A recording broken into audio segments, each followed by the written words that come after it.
Aquí tenemos como invitado al abogado Manuel Fermín Cabral, que se especializa en Derecho Administrativo y Derecho Público, y vamos a hablar sobre el contrato de Aerodom, y no solamente sobre el contrato, sino del uso del dinero de la renegociación del contrato de Aerodom. Aerodom dio una moña adelante de 700 y pico de millones de dólares, y ese dinero se prometió que se iba a usar en infraestructura, construcción de carreteras y demás. Pero entonces sabemos que este dinero se dio en el 2023 cuando estábamos en plena campaña también, y eso fue criticado por muchos sectores y con muchísima razón, porque ese contrato no estaba en fecha de vencimiento, vencía en el 2030, ¿verdad, Frank? Bien, y se renegoció y se dio ese dinero adelante, pero el problema de eso es que muchos de esos recursos no se usaron para lo que se prometió que se iba a usar. De hecho, hubo algunos 1.000 millones de pesos que se le metieron al SENASA de ahí. Imagínate. Esa es una denuncia que se hizo ayer, sí. Eso es una denuncia. Entonces, hay también denuncias de las obras que se han retrasado y demás. Y vamos a hablar con Manuel y hacerle algunas preguntas sobre la legalidad de este tipo de cosas. Y vamos a empezar con la pregunta de si es legal utilizar fondos adelantados, como el del contrato de Aerodom, para gasto corriente o para uso discrecional, en este caso para lo que el gobierno quiera. Bueno, la verdad que cuando Fran, mi amigo, me convocó para este programa, pues yo me sentí muy bien, ¿no? Porque la verdad que siempre los escucho. Y más ahora que me ha tocado suceder a mi amigo Francisco Álvarez Martínez, alias Frank. El Franchi. Es un programa donde le dan mucha participación a los abogados, de manera que eso es que Nos Claro, gusta. para que hay que aplatanen las reconocerlo, cosas. ¿no? Hay que reconocerlo. Miren, pero bueno, me sentí muy bien también por verlos a ustedes, ¿no? Aquí, y felicitarles por el gran programa que están haciendo. Y el tema, pues, de Aerodom, pues, a propósito de esa entrecomillada sanción que se ha impuesto, pues, ha vuelto a poner sobre el tapete el contrato y todo el trasfondo que trajo ese contrato. Y para responder lo que Uriel dice, yo creo que es importante establecer cómo se da esa supuesta renegociación para llegar al tema de los fondos públicos. Recuérdense que ese contrato fue producto de una ley que yo le llamé una ley traje a la medida. Es como una ley que se manda a hacer, ¿no? Una especie, un sastre legal en este caso. Qué dura esa frase. Un Esa saludo expresión, sastre legal. Sí, el maestro Aristide, alta costura. Fue mi padrino. Entonces, resulta que esa ley, que es la 6623, fue una ley que se confeccionó para darle una supuesta cobertura legal a la renegociación de un contrato que, como bien decía Uriel, vencía en el 2030, 7 años antes. Entonces se somete a esta renegociación y se decide darle una duración incluso mayor a la del contrato originario, que eran de 20 años. Hay que decir que el contrato originario de Aerodom fue producto de una licitación pública internacional. A pesar de que en ese entonces, en el 1998, no había siquiera un marco legal, como ya lo hubo a partir del año 2006, como lo hay ahora, de hecho, que sí, digamos, regula el tema de las licitaciones. Estaba la ley 105 de 1967, pero no hablaba absolutamente nada de lo que sería una licitación pública internacional. Esa licitación incluso tuvo como observador, tuvo un comité de observadores presidido por don Freddy Veras Goico. Como un comité de veedores. Correcto, Okay. Una especie de comité de veedores. Y el contrato fue por 20 años. Luego se añadieron 5 años cuando se incorporaron otros aeropuertos, como el caso del aeropuerto de Samaná, creo que el de Barahona también, Río Barril. Y se dieron 5 años más, pero nunca 30. Entonces, la misma ley 66-23, esa ley que le sirve, insisto, supuestamente de cobertura legal, establecía que en ningún caso la extensión del contrato podía superar el plazo original. Y esa es la primera causa de invalidez que tiene ese contrato. Además de que, por ejemplo, y es algo que salió a relucir a propósito de la entrecomillada multa de la Comisión Aeroportuaria, de que el contrato debía contener unas cláusulas que condicionaban incluso la validez del contrato, dentro de las cuales estaba una cláusula relativa a las multas e incumplimientos, así mismo lo dice. Porque ocurre que con todo esto, para poder aplicar una sanción así a Aerodón, primero el contrato no la prevé, la ley tampoco, pero tendría que agotarse un procedimiento de disputa que conforme a ese contrato implica hacer un arbitraje, y la única imputación que habría que hacerle es el tema de la resolución del contrato por un incumplimiento grave, que no es cualquier incumplimiento grave que causa la terminación de ese contrato, porque ellos supieron hacer ese contrato. Yo he dicho que es un contrato altamente leonino, nocivo para los intereses del Estado, porque el incumplimiento tiene que ser especialmente adverso en lo que es el cumplimiento del contrato. Tú lo que quieres decir es que esa multa de los 5 millones de dólares que se la impuso a la Comisión Aeroportuaria no es legal.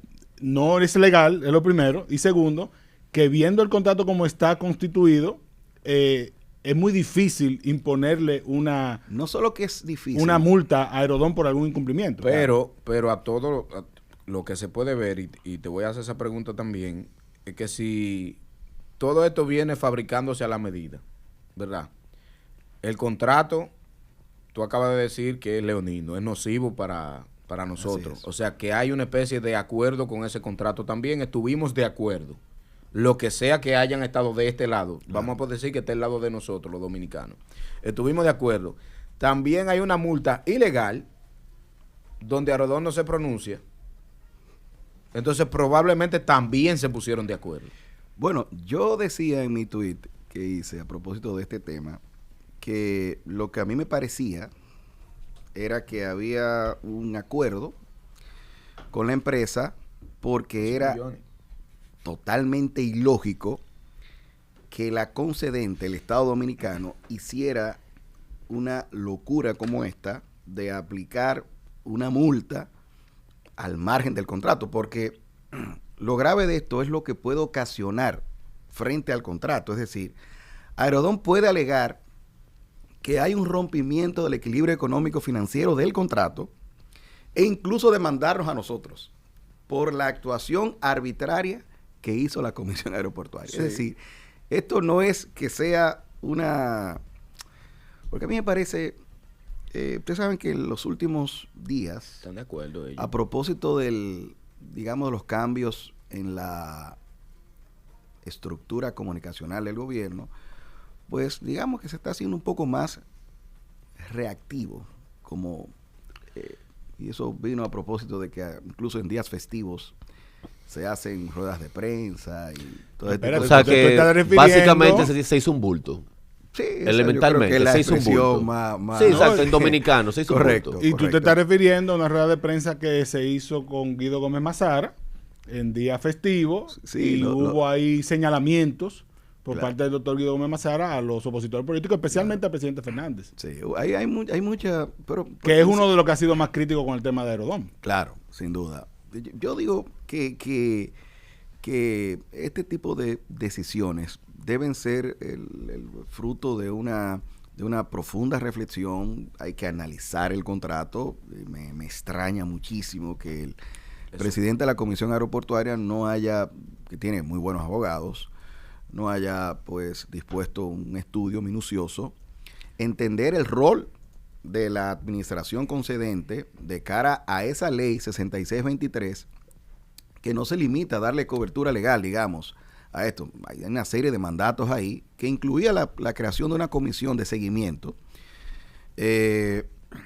que esa comisión de seguimiento se designó, y ahí vengo con el tema de los fondos, que yo particularmente, pues, bueno, me sentiría muy preocupado de participar de una comisión así, porque a esa comisión se le encomendó darle, digamos, seguimiento a un destino que tendrían esos fondos. Y entonces, cuando esos fondos se desvían, pues ya puede hablarse de otras cosas ahí, ¿no? De cosas graves. Y esa comisión sería corresponsable si aprueba o voltea la cara ante un manejo que no es el que se anunció. Bueno, pudiera ser, habrá que ver, ¿no? el caso. Igual hay personas ahí que yo aprecio mucho y que son personas muy, muy íntegras, muy serias, y que deben, digamos, dar la cara y decir, bueno, se han rendido los informes que trimestralmente han de darse según el contrato, según la ley.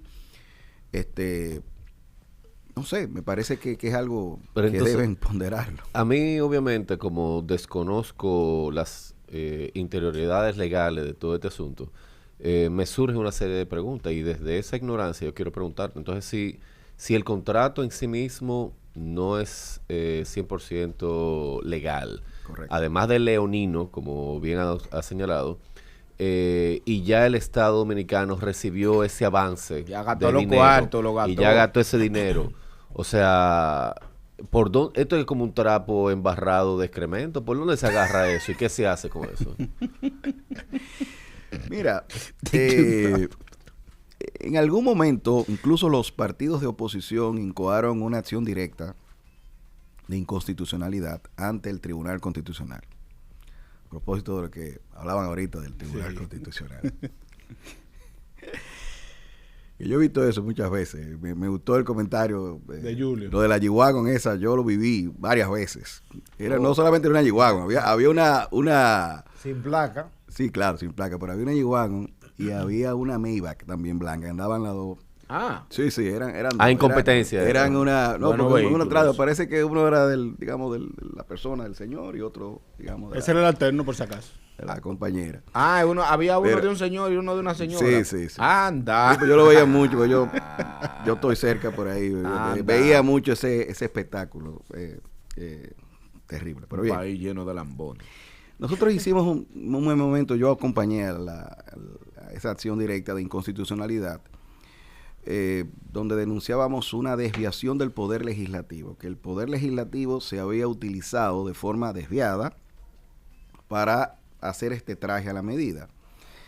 El Tribunal Constitucional acogió la tesis de que es posible que haya desviación del Poder Legislativo, algo que es una discusión técnica ahí con los administrativistas, pero que no hubo pruebas de que esa legislación se utilizó para esos fines. Sin embargo, yo me pregunto, ¿cuál otro contrato de concesión se ha sometido a ese procedimiento que establece esa ley? Ninguno, porque no hay ningún otro contrato que tenga esas características. Por eso yo decía que fue algo vulgar. Y todo eso para evitar una licitación pública internacional, que de seguro nos hubiese permitido por lo menos tener otras opciones. Sí, porque hay muchísimos otros operadores a nivel internacional que tienen la experiencia, los recursos, etcétera, que puede tener Vinci, que es un gran operador, debo decirlo. O sea, un operador muy reconocido internacionalmente, Vinci Airport. Pero es un operador reconocido puede ser. Pero por la condición en la que se ha vivido el Aeropuerto Internacional de las Américas, claro, no me venga, no vamos a decir ahora que es un gran operador. Gran operador operará bien en otro país. Exacto. Hay que ver de cara. Aquí le ha quedado, ha dejado que es algo por cumplir. No se iba a hacer una licitación, a lo mejor porque no iban a dar dinero adelante, que se necesitaba ese dinero. Claro, porque el canon de la concesión, que se le llamó así, que se le llamó el canon de concesión de 775 millones de dólares, que no, el canon de la concesión no significa eso, o sea, no es lo propio, porque porque eso fue más bien como un pago por la extensión, Claro. que no es un tema de una retribución por la operación, por la explotación de un bien público, de un bien demanial, que es el concepto, digamos, procedente de del canon concesional. Pero aquí fue como una especie de pago, obviamente anticipado, que en 6 meses se consume el 50% de los montos que se comprometió Aerodón para invertir en las infraestructuras aeroportuarias, no únicamente en el Aeropuerto Internacional de las Américas, sino los demás aeropuertos, que son 7 en total, porque son 775 millones de dólares que no van destinados a invertirlos en la infraestructura aeroportuaria. Eso lo reconoció el propio gobierno, porque eso se dijo que, bueno, era para utilizarlo Asfaltar, en unos determinadas túneles. Eso zonas. lo iba a usar el gobierno, esos Exacto. 700 Que millones. ahora se dice que incluso está en el SENASA, como ustedes bien señalaron, lo cual es una cosa bárbara. Y 830 millones de dólares, de los cuales hay 250 millones que se van a destinar para la construcción de la terminal nueva, de la terminal 4, que es la razón por la cual se da esta renegociación. Es decir, Vinci Airport, que es un operador con muchísima experiencia, no sabía que en el 2028 iba a haber un incremento inusitado del flujo de pasajeros, de vuelos, etcétera, en que entonces había que hacer una terminal nueva. O sea, nadie sabía eso cuando se hizo ese contrato. O sea, que esa es la justificación para no hacer una licitación, lo cual es un absurdo. Manuel, agradecerte mucho tu participación de hoy. Te pueden seguir en las redes sociales en M. Fermín Cabral. Correcto. Que ahí también hay varios hilos Manuel, de tweet pero muy interesantes. Antes de irte, ¿tú eres Team Honey o Team Isaura? Ay, Dios Cándala. mío, pero qué Team joder. Honey siempre. Team Ay, Honey. joder.